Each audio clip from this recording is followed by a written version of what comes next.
It's a pleasure to have him in Brisbane along with the other Malaysian artists all the Malaysian artists are here. And Hoy Cheong's work is behind us, this incredible series which he will talk about. Hoy Cheong was born in 1960 in Penang, and he now works just outside of Kuala Lumpur, a place called KKB.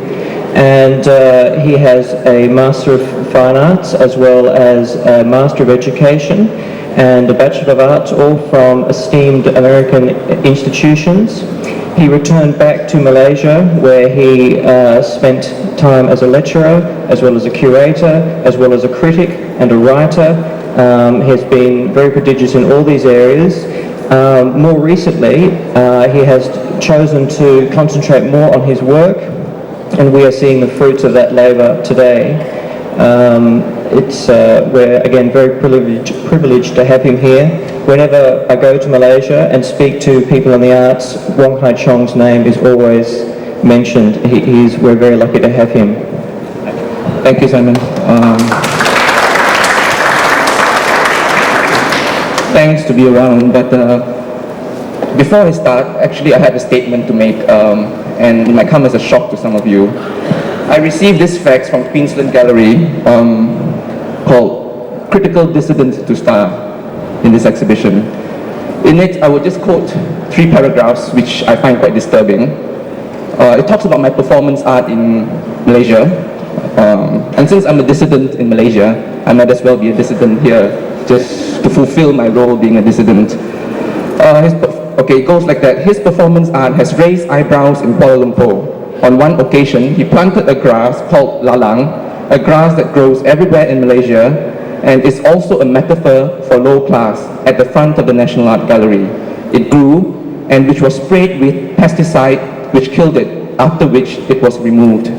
Some observers felt that he was making a statement about ethnic Chinese in Malaysia, that despite alleged attempts by native Malays to stamp them out, they always come back. Wong's works dealing with issues of cultural differences, race, ethnicity, immigration, and discrimination have sometimes been frowned upon by Malay authorities. I'm especially disturbed by the second paragraph of publicity that says that there is actually genocide in Malaysia of the Chinese. It has never happened in the history of Malaysia, and this is the kind of sensationalism that gives third world leaders a chance to rip Western media apart, and I'm very disturbed by it, and I have to put it on record that there has never been genocide in Malaysia, unlike in Australia some 100 years ago. Okay, my work starts with exploring personal histories. I've always started from a very personal point of view, and it starts off with that is number 1, 2, 3, 4, and this is the 5th panel actually. Okay, it's a triptych. The first panel deals with actually my family. It always starts with my exploration of personal themes or things which are close to me. It's about my family coming from, I'm made up of 2 kinds of backgrounds.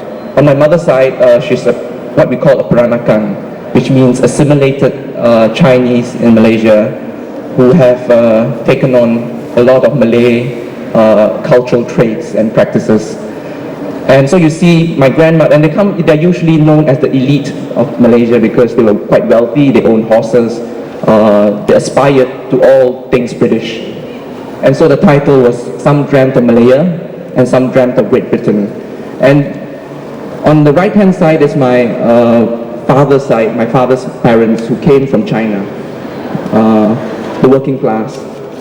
And they came here to Malaysia to work, and somehow I'm trying to show in these works a clashing of classes, clashing of cultures,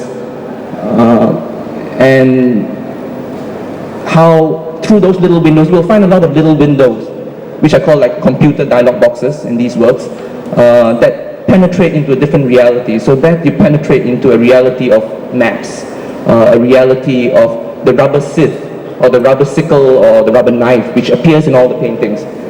because my grandparents were, on my father's side, were rubber tappers, and so was my father.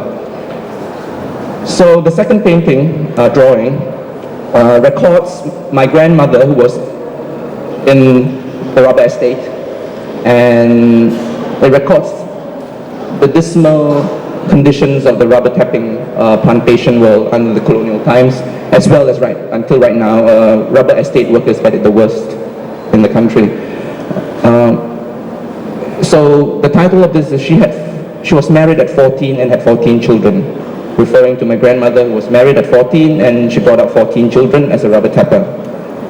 Again, you have those windows looking into different realities. On the little semicircle on the right is my grandfather, my mother's father, whom is drinking tea with his little finger sticking out in the most delicate way he can.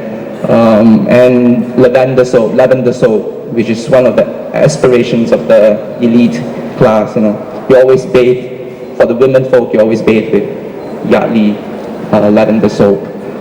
So it has windows into different realities. And on the left semicircle is my hand holding a text, just giving a gist of the family history. And you can read it later on. It talks about the conditions of the family. And so we have comes to this, which is the marriage of a rubber tapper to a schoolgirl dressed as Virgin Mary in a school play.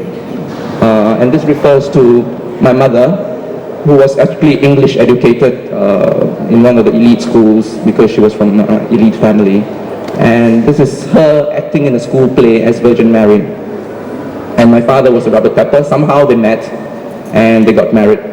And so, you know, it's like the meeting of two classes, two cultures, two ideologies. And so, and there are little windows to the rise of middle class life, little toys.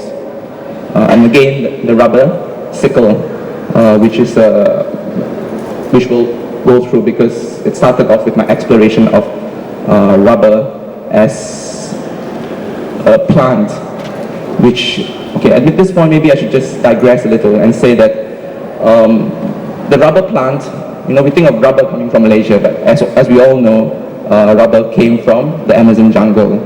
And just like, and because of the British brought rubber to Malaysia, it was an immigrant plant which rooted in Malaysia. And because of the rooting of this immigration plant, they brought in Tamil labor from India, Chinese labor, as well as Javanese labor to work in the estates. And so I'm trying to relate the migration of a plant to the migration of people. So, I mean, that's the subtext or the sidetrack of it. And so this is also quite personal, but from this, the fourth work and the fifth work onward, it is not so personal anymore. And that deals with aspiration. The title of that is Aspirations of the Working Class. And it deals with aspirations of the working class, who might be rubber tappers, who might be just ordinary workers. They go to photo studios with painted backdrops of chimneys and windmills and churches, and they borrow costumes from the photo studio, don them, take a picture so that they can capture for a moment, make permanent a reality that is never theirs, so that they can take home the photograph with them through their working class conditions and remember these conditions of that beautiful windmill and church or whatever that they got at the photo studio. So, and those little windows, there are little postcards that I collected over the years, turn of the century postcards done by the British of Malaysians. So one is called a curio, the handicap kid is called a curio of Singapore. So they used to make little postcards like that and send it home to England for their friends to see these little curios in the colonies. Okay, and then we come to the fifth work, which is the last of it, and it somehow from probably the 50s in my mind, 1950s of Malaysian history, I jumped to the 1990s, and this is the new migration, meaning we have the settling down of the old migrants as well, you know, in Malaysia, and they are old and some of them are dying. And then the young middle class as you can see here, is migrating to Australia. The young middle class going to Canada or England or America. And the other boats are filled with the new working class coming into Malaysia, and Malaysia has the highest migrants in Southeast Asia. I think it's over, the official estimate is over 1 million migrants, which is, I'm quoting this from Far Eastern Economic Review. So they are about migrations and voyages that historically, and this came about because I thought more about the whole issue of migration, and it seems that throughout history people have been migrating. It is nothing new, it's nothing to be shocked about, but it's something that we have to deal with. People move in and out of countries searching for new dreams, new money, liberation from certain oppressed states, from greed, all sorts of things. But the migration happens. So we have this new migrants coming in from Philippines, from Indonesia, from Bangladesh and Myanmar, Thailand. So Malaysia has been a center for a lot of new migrants. And so this explores the dreams and the search of people for better things, whatever it is, for a better life, for money, like I said, or anything else. And again, we have the little windows penetrating into the reality, just to break up the reality of this drawing into, like for example, the Malaysian identity card, the ideal dream of a medical degree from the university in Malaysia, the rubber sickle, freedom, what do you call it, from Merdeka, which is liberation from the British. The bird cage, which has two symbols actually. One, if you go to Indonesian communities in Malaysia, you will find that they love collecting birds, and it's one of the hobbies. So to identify an Indonesian community, often you look and see if there are a lot of bird cages hanging outside the houses. So, and I guess people actually interpret it as being caged, so it's entirely up to you. The sickle, a lot of the estates in Malaysia now are operated, the tappers or the workers in estates, a lot of them are Bangladeshis and Indonesians, so opening up new land with sickles. Beatles, memory of the middle class in Malaysia. Dorothy Lamour, memory of the old migrant class. She was, people thought she was native because she was always appeared in a sarong in the movies. The American passport, which is also the ultimate dream of a lot of middle class migration. So I guess I'll leave it at that. These are just descriptions of the work, and I'll put it to you if you have any questions. Yes. Your bodies have marks on them. Is that both formal and iconographic significance? Yeah, I've always been asked that. I guess it's something probably formalistic more than anything else. Just to give you a little background, I was very heavily trained in abstract expressionism, and I started out doing abstract art in the Hoffmanist manner. I mean, my teachers were all students of Hans Hofmann. So we learned a certain way of exploring the surface of any artwork. And this is one of the things that I've used formally to create that sense of push and pull or whatever, the pulsating surface in a piece of work.